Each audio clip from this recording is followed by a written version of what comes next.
Princess Alira had grown up inside the shining crystal towers of Vilethar, where every wall reflected her royal bloodline, and every gaze judged her worth. Since childhood, she had been told that her purpose was simple: continue the royal lineage, protect the future of the clan, and never bring dishonor to the ancient name she carried. Yet the older she grew, the more pressure surrounded her. Every ceremony, every meeting, every formal greeting ended with the same silent expectation: produce an heir. When the clan's healers finally approached her with their grave expressions, she already sensed trouble. They bowed, spoke in careful voices, and delivered the one sentence that shattered her future. Their tests confirmed she could not bear children. The news spread across the royal halls like smoke. Courtiers whispered behind folded fans. Council members exchanged nods that did not hide their satisfaction. And rivals, she never knew she had finally lifted their heads with victory in their eyes. Alira had always been admired for her intelligence, her soft strength, and the quiet compassion she offered anyone who approached her. But all of those qualities meant nothing if she could not fulfill the clan's oldest duty. The High Council did not waste time. Within days, they arranged a ceremony dressed as a spiritual journey, polite words hiding the truth of what they intended. They announced her retreat to the outer colonies for renewal and reflection. The whole clan attended the event, their glowing blue eyes following her every step. Many bowed respectfully, but she could feel the emptiness behind their gestures. She knew they were already looking past her, preparing to choose another to take her place. She stood at the center of the hall, cloaked in silver fabric that caught the light. As the ceremonial drums beat slowly, she repeated the traditional vows. Her voice did not tremble, though her hands felt cold. The final declaration, "I accept the path given to me," left a hollow ring in her chest. When the ritual ended, she walked alone to the waiting shuttle. Her mother offered a gentle touch on the arm. Her father nodded stiffly, unable to hide his shame beneath formality. No one stopped her. No one hugged her. No one begged her to stay. Alira stepped into the shuttle, feeling the last ties to her old life loosen like weak threads. The doors closed with a soft hiss. She stared through the window as the palace faded into distant shimmering light. The exile was peaceful at first. Too peaceful. She traveled from one quiet colony to another, visiting abandoned moons, small research posts, and worlds no one cared about.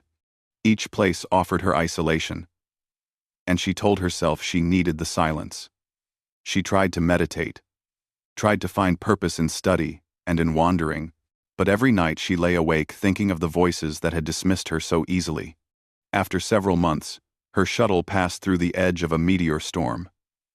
A small fragment hit the engine and forced her to make an emergency landing on an unfamiliar frontier world. Her navigation system failed just as the ship touched down, causing a violent crash that shook the entire hull.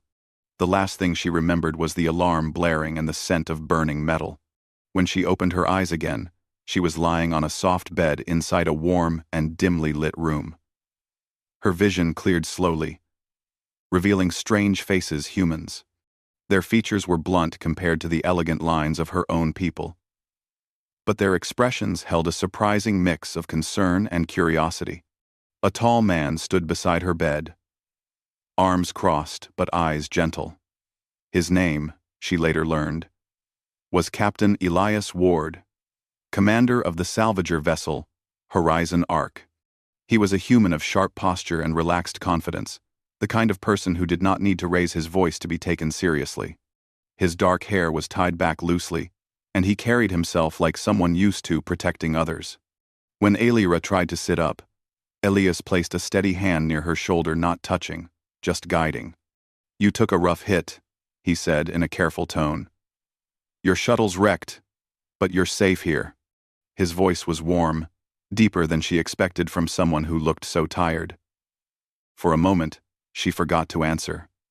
She simply stared, surprised by how calmly he treated her. She had met humans before, mostly diplomats or researchers, but never like this. Never in such an unguarded moment. Elira straightened herself slowly. "Thank you," she said softly. "You saved me." "It's what we do," Elias replied with a slight shrug. "You're lucky we were close. That storm could have ripped your craft apart." Over the next few days, Elira recovered aboard the Horizon Ark. The ship was old, but well-loved, its metal corridors humming with activity. The crew joked with each other, argued over small things, and worked together with an easy rhythm that fascinated her. They treated her with respect, but not in the stiff, heavily controlled way her own people did. They spoke to her like she was a person, not a failed princess or a fragile title. One evening, she sat with Elias in the observation lounge, watching the stars drift by. He sat with his boots propped on a low stool, reading something on a small tablet. She found the silence comfortable, another surprise. Silence had always felt heavy in her past life, filled with unspoken judgments. Here, it felt peaceful. She finally asked, "Why did you help me?" "You didn't know who I was." Elias looked up from the tablet. "You were in trouble." "That's enough." His answer was simple, almost too simple. Yet it carried a sincerity that stunned her. Among the Viewership, no one helped without purpose or gain. Here, a human captain rescued a stranger simply because she needed help. As the days turned into weeks, Elira found herself watching the crew with a growing sense of warmth. She saw how they teased each other at meals, something she had never experienced. She heard their laughter echo through the hallways, their frustration during repairs, their determination during missions. They invited her to join them, to speak, to share stories.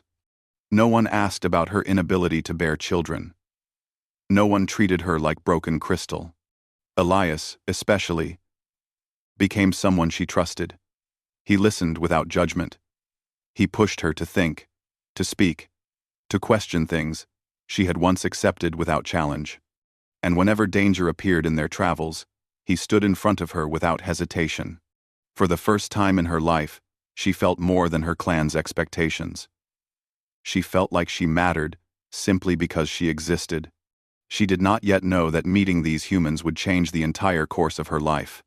Nor did she know that something impossible, something her clan believed she could never have, was already beginning to awaken inside her. Life on the Horizon Ark slowly became normal for Princess Elira, something she never imagined possible. Each day brought new tasks, new conversations, and new parts of the ship to explore.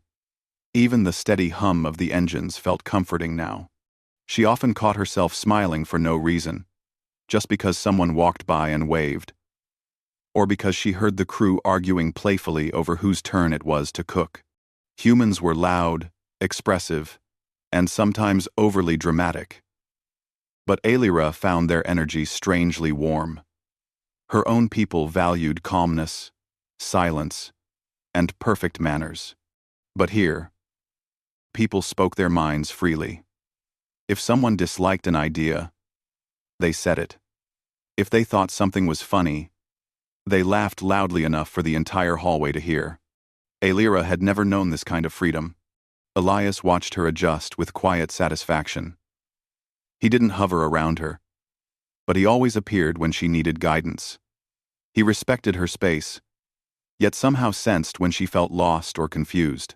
Whenever she struggled to understand a human joke or expression, he explained without teasing her. Whenever she felt distant or uncertain, he kept her included without making her feel pressured. One afternoon, Elira joined Elias on the ship's upper deck, where he was repairing a panel. She stood beside him, holding the tools he asked for. She had never done anything like this before. Royalty were not expected to work with their hands, but she felt no shame. In fact, she liked it. Elias wiped sweat from his forehead with the back of his hand. "You're getting better at passing those tools," he said. Elira looked down at the panel. "I understand some things. But humans design machines differently from my people." "That's because we like simple things," Elias replied with a small smile. "Complicated stuff gives us headaches." She laughed softly. "I don't think humans are simple." "No? Elias raised a brow. What are we then? She hesitated before answering. Complicated in a different way. Complicated in emotions. Um. Elias paused, his smile fading into something gentler. Maybe. But that's not a bad thing. When their hands brushed as she passed him another tool, she didn't pull away. Neither did he. For a moment, they simply looked at each other. Two strangers, from different worlds, who should never have crossed paths. Yet something between them felt incredibly natural. The moment broke when the ship's alarm suddenly blared. A sharp warning echo filled the deck. Elias's expression tightened instantly, and he stood up fast. That's a distress signal, he said. Someone nearby is calling for help. Alira followed close behind as he rushed toward the cockpit. The crew was already gathering, checking screens and preparing weapons just in case. The Horizon Ark wasn't a warship, but in frontier space, danger always lurked. Mara, the navigator, read the incoming signal. Small. Research vessel. Life support failing. They're caught inside a collapsing energy field. Elias nodded. We're going to get them out. Alira felt a familiar tension in her chest. In the Viewership Empire, responding to a distress signal required long debate, permission, and political approval. Humans did not wait for any of that. They acted. As the ship moved into rescue position, Alira stood beside Elias at the controls. He glanced at her. You want to help? She nodded without thinking. Yes. He handed her a headset. Then stay with me. The Horizon Ark maneuvered through the unstable energy waves. Every tremor shook the floor beneath their feet. Sparks flew from a panel near the back, but the crew worked fast, shouting instructions and updates. Alira's heart raced as the ship approached the trapped vessel. It was a small cylinder-shaped craft, spinning slowly as blue energy rippled around it. If they didn't act quickly, the field would crush the ship entirely. Stabilizers at 60%, Mara warned. We can't stay too long. Elias leaned forward. Hook the tow beam. Alira activated the beam as he instructed. A bright pulse shot from the ship and locked onto the vessel. Slowly, carefully, they began pulling it free. Every second felt like an hour. The energy field shook violently, sending waves of force across the Horizon Ark. Several crew members stumbled. The lights flickered. A panel burst into sparks. We're almost out, Elias shouted. Alira held her breath as the tension in the beam grew stronger, tighter, until finally the trapped ship broke free with a loud metallic groan. Cheers erupted from the crew. But before Alira could celebrate, the Viewership relic on her wrist, a small crystal bracelet she had worn since childhood, began glowing with an unfamiliar bright white light. She froze. That had never happened before. Elias noticed first. Alira? Your bracelet. I don't know what it's doing, she said, voice trembling. The relic pulsed again, sending a warm wave through her body. She stumbled back, grabbing the table beside her for balance. Her heartbeat raced. Her vision blurred for a moment, before clearing again. Alira! Elias stepped toward her. Are you hurt? She shook her head slowly. No. But something feels different. The relic stopped glowing, leaving a soft warmth on her skin. Everything else went still. The rescue mission continued, but Alira hardly heard anyone. Her body was reacting in a way she had never felt before, almost like something had awakened deep inside her. When the rescued researchers were finally brought aboard, the crew focused on giving them medical attention. Alira sat quietly on a bench near the wall, still holding her wrist. Elias approached with calm steps. Tell me what happened. She took a slow breath. The relic. It reacted to the energy waves. But it felt like the reaction was coming from inside me too. You think it affected you? I don't think. She swallowed. I know. Elias sat beside her. The lights reflected softly in his eyes. "Are you okay now?" "Light. Yes," she whispered. "But I'm scared of what this means." He placed a reassuring hand near her own. Again, he didn't touch her unless she moved first. Elias never pushed her boundaries. So this time, slowly, she placed her hand over his. "You don't have to face anything alone," he said quietly. "Not here. Not with us." The warmth of his words settled her racing thoughts. For the first time since the relic flared, she felt grounded again. But deep inside her, something had undeniably changed. Something her clan believed was impossible. That night, Alira woke suddenly, placing a hand on her stomach with confusion. A faint glow pulsed beneath her skin, so soft she first thought it was a dream. It wasn't. She stared, wide-eyed, heart-pounding. Something new was growing inside her. Something her people said she could never have. And it was human. Alira spent the rest of the night sitting at the edge of her bed, staring at the faint glow on her stomach. It came and went like a small heartbeat, warm and gentle, but completely impossible. Her clan's healers had tested her many times. They had declared her biology incapable of carrying a child. They dismissed her future, stripped her worth, and pushed her into exile. Yet now, something lived inside her. She held her breath, almost afraid the glow would disappear and reveal itself as nothing more than a dream, but the warmth stayed. She pressed her hand lightly against her skin, feeling a pulse that didn't belong to her alone. Fear mixed with shock, confusion tangled with disbelief. She wanted answers, but she also knew the only person she trusted to speak to was Elias. Morning came slowly. The ship hummed with usual activity, but Alira walked through the halls in a daze. She passed crew members, who greeted her kindly.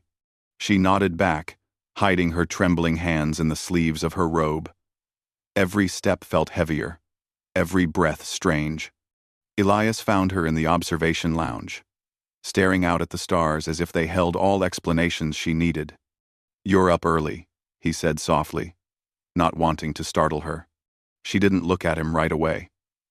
Only after a moment did she lift her eyes, meeting his steady gaze. He immediately saw something was wrong. "Alira," he said, stepping closer. "Talk to me. What happened?" She opened her mouth, but no words came. Instead, she guided his hand slowly toward her stomach. Elias froze, unsure what she meant, until the soft glow returned beneath her skin. His breath caught. "Alira, what is that?" Her voice cracked as she answered. I think I'm pregnant. And, Elias stared at her, stunned. The silence stretched for long seconds, but not because he doubted her, he simply couldn't understand how it was possible. "But your people said." "I know what they said," she whispered. "They were certain. They tested me many times. There was no chance. But now, something changed. The relic reacted to me during the rescue mission. And after that, I felt this." Elias placed his other hand over hers. His touch was careful and respectful, full of concern rather than shock. "Is it hurting you?" he asked gently. "No," she said softly. "It feels warm, alive, like it's part of me." Elias nodded slowly, processing everything. "Do you want to see the medic? We can run tests. Make sure you're okay." Alira hesitated. "I'm afraid of what we might find." "We'll face it together," he said quietly. Those words were enough. She nodded. They went to the medical bay, where Dr. Rana, an older human woman with sharp eyes and a calm voice, took one look at Alira's nervous posture and understood the seriousness of the visit. "What seems to be the problem?" Dr. Rana asked. Alira hesitated again, and Elias spoke for her, voice steady. "She might be pregnant, but she's not supposed to be." Dr. Rana blinked once, surprised. Alira lay down on the bed while the medic activated a gentle scanning device that hovered above her body. The faint glow from her stomach pulsed again, reacting to the machine. "Doctor." Rana leaned forward, beads of surprise forming on her forehead. "This is remarkable," she murmured. "There's definitely a developing life form. And it's stable. Strong. Even." Alira exhaled shakily, covering her mouth. She didn't know if she wanted to cry or laugh. Dr. Rana continued reading the scan. "The energy signature around the child is unusual. It appears to be a mixture of human and Vaelthari patterns, and something else I can't identify. No Morlar. No Morlar." Elias frowned. "Something else?" "Yes, something ancient," Dr. Rana said. "Something dormant in Alira's DNA that was activated by the relic's energy during the rescue mission." Alira felt the room sway. "Dormant? My clan never mentioned anything like this." "They might not have known," the doctor said. "Or maybe they did not want to know." Elias looked at Alira with a protective expression she had never seen before. "Whatever this is, we'll figure it out." The doctor smiled softly. "The child is healthy. Alira, you're not in danger, at least, not physically." The unspoken warning hung in the air. Politically, the danger would be immense. Alira's people had banished her as worthless. If they learned, she now carried a hybrid child, one created with a human. They might come for her. Not because they cared about her safety, but because they would want to control whatever new power existed inside her. Alira sat up slowly. "I don't want them to take my child." Elias's jaw tightened. "They won't." But deep down, Alira knew this would not end quietly. There was no hiding this forever. The crew gathered later in the day for a routine meeting, unaware of what had happened. Alira stood beside Elias, hands clasped tightly. Every hum of the ship seemed louder. Every voice sharper. Elias addressed the group. "We have a situation." The chatter faded instantly. The Vaelthari hunter ships arrived sooner than anyone expected. Their dark silver hulls cut through space like knives, forming a tight formation around the horizon arc. The crew had barely finished scanning them when the first transmission came through. The voice was cold and formal, using the old royal address for Alira. "Princess Alira Vaelthari, you are ordered to surrender yourself for retrieval. Resistance will be considered a direct violation of imperial law." Alira felt her chest tighten. Hearing her old title felt strange now, like wearing clothes that no longer fit. She glanced at Elias, who stood beside her at the communication console. His jaw was tense, his eyes steady. "They think they can just take you," he said, "like your property." "I was property to them," she replied softly. Elias looked at her for a long moment, then turned to the crew. "Shut down external channels. No one answers unless I say so." "Do." The crew obeyed instantly. Alira watched the hunter ships closing in. The sight should have made her feel safe, like her people were coming to rescue her. Instead, she felt only fear. She placed a hand over her stomach, where the soft pulse of her child glowed faintly beneath the skin. "They're not here for me," she whispered. "They're here for the baby." Elias did not hesitate. "We're not letting them take you. Or the child." The hunter ships fired a warning flare, bright blue light that exploded across the shields. The horizon arc shook hard, and several crew members stumbling to keep their balance. "They're getting ready to board us," Mara said, fingers moving fast across the console. "If they latch onto the hull, we won't be able to break free." Elias nodded. "Prep the ship for defensive flight." Alira felt panic rising. The Vaelthari did not negotiate. They arrived, took what they wanted, and left. And the council would see her child not as a miracle but as a tool, a rare hybrid with a powerful energy signature they could use. She grabbed Elias's arm. "We can't fight them. Their ships are stronger, faster, more advanced." Elias met her gaze without fear. "Maybe, but they don't know humans." He gave a quick series of commands to the crew. The horizon arc suddenly dropped downward, engines flaring bright. The hunter ships followed instantly, but the humans were unpredictable. Elias flew straight through an asteroid cluster, dodging dangerously close to sharp debris. The Vale'Thari, too confident in their superior ships, did not expect such reckless movement. 2 hunter ships clipped small rocks and lost formation. It gave the horizon arc a few precious seconds of distance. But Alira knew it wouldn't be enough. The Vale'Thari, always, adapted. As the chase continued, Alira felt another wave inside her, strange warmth spreading from her chest down to her stomach. She gasped softly. Elias noticed immediately. Alira? What's happening? The energy. From the relic. And the baby, she whispered. It's getting stronger. I feel it growing. The ship jolted as a hunter vessel fired a disabling beam. Sparks flew. The lights flickered.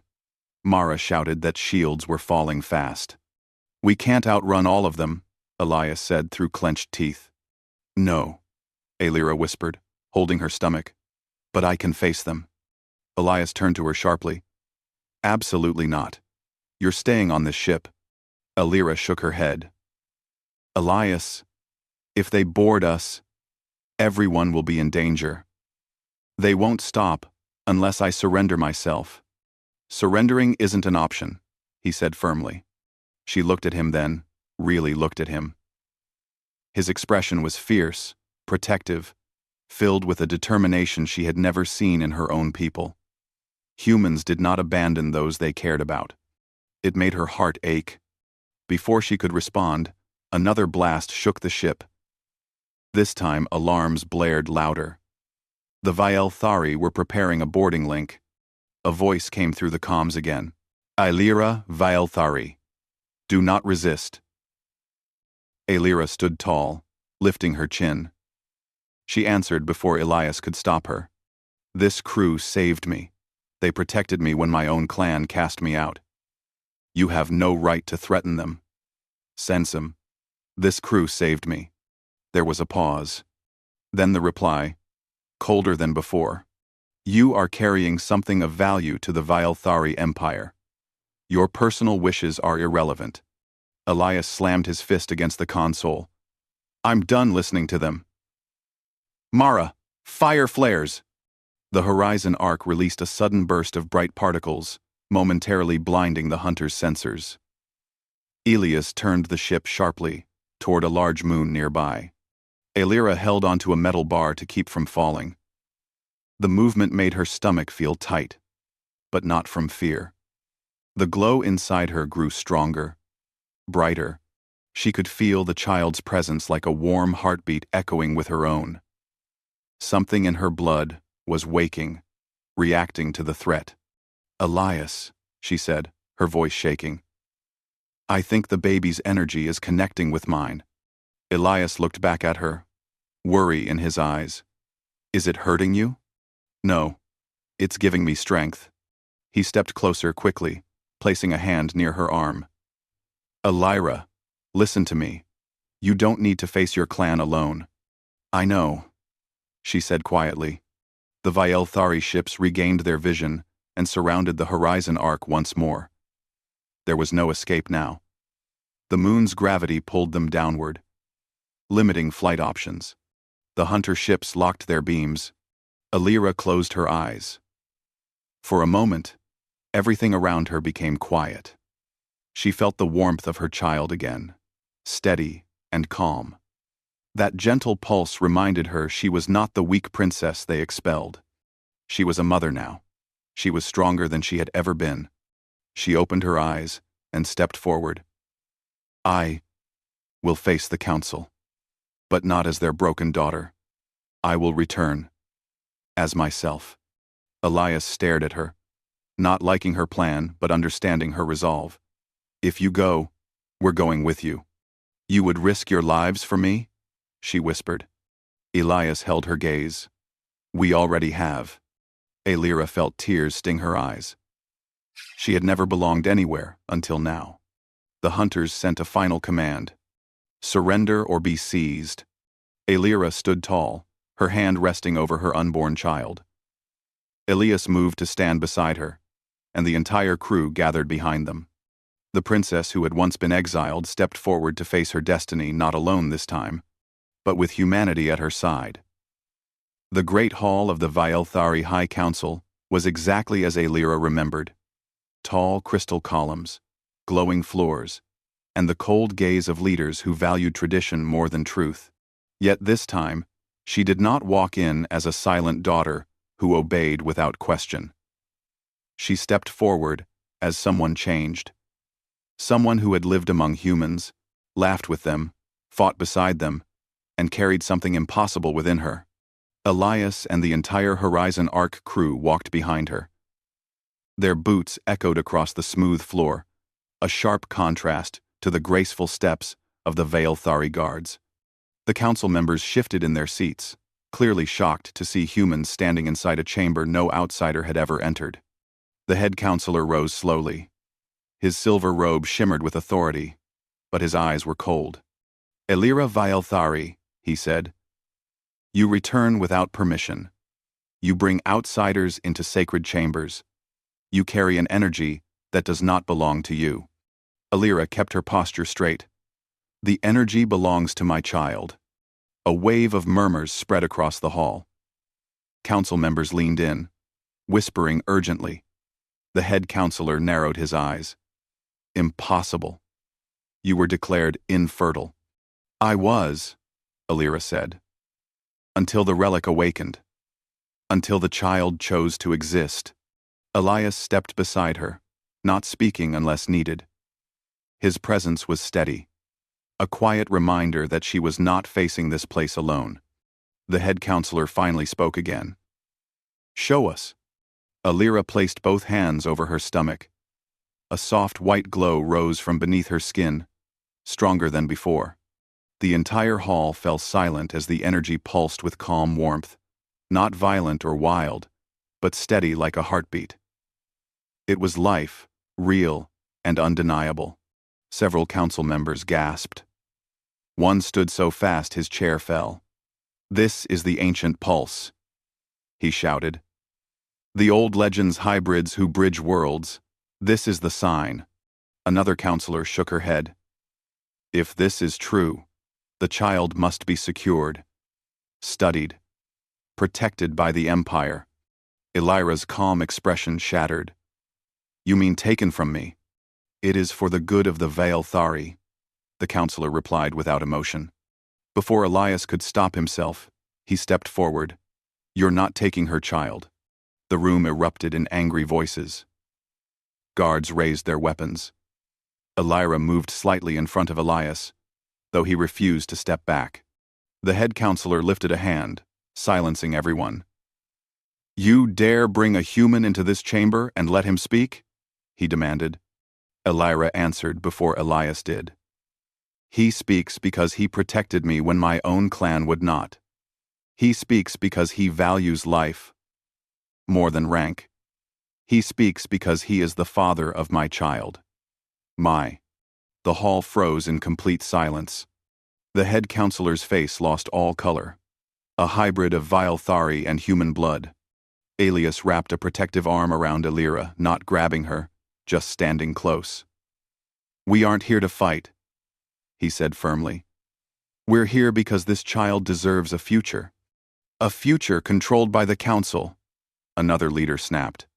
"A future chosen by her parents," Elias replied. The Vieilthari guards stepped forward, forming a tight circle. Several reached for restraint cuffs. Aelira felt her heart race. But then the relic around her wrist began glowing again, stronger than ever. The white light spread from her hand through her whole body. The air in the hall pulsed. The guards stumbled back, shields flickering. The crystal columns vibrated. Aelira felt no fear now. Only clarity. "My child is not a weapon," she said. "Not a tool. Not a symbol for your power." The head counselor took a slow breath. "Your exile was justified. You lacked the power and duty required of royalty. My exile saved me, Aelira replied. Her eyes swept across the hall. You banished me because you believed I could not continue your bloodline. And now you stand before me, desperate for the child you once believed I could never have. The council had no answer. Aelira continued, her voice steady. I will not return to a throne that sees motherhood as a duty, not a joy. I will not return to a clan that sees difference as danger. If you want peace with me, then accept the child's existence. Accept humanity's honor. Accept that the future is not yours to control. Elias watched her with quiet pride. She stood like a queen, strong, calm, certain. The hall remained silent for a long time. Finally, an older female counselor rose. Her voice was soft but carried weight. Perhaps the old ways must change. Perhaps this child is not a threat, but a beginning. Others murmured in agreement. The head counselor glared, but could see the shift happening. The council was dividing. Some feared the child's power. Others saw opportunity. But more than that, they saw truth. Aelira had returned stronger than when she left, and humanity had proven itself more honorable than they expected. After a long pause, he finally spoke. You may keep the child. But the council will request updates on her condition. Aelira nodded once. Updates, yes. Control, no. And the humans? He asked. They leave with me, she said. Elias raised a brow. With you? Aelira turned to him, a small smile touching her lips. If you still want that. Elias smiled back. There's nowhere else I'd rather be. The council session ended with tension still in the air, but not hostility. More curiosity than anger now filled the room. The Viothari were proud, but they were not blind. They saw a new era forming a connection between two species that never should have met. As Aelira, Elias, and the crew walked out of the hall, several young Viothari bowed to her. When they reached the horizon arc again, the crew cheered softly. Aelira stepped onto the ramp, her hand still glowing faintly. Elias walked beside her. So what now? Aelira looked out at the stars.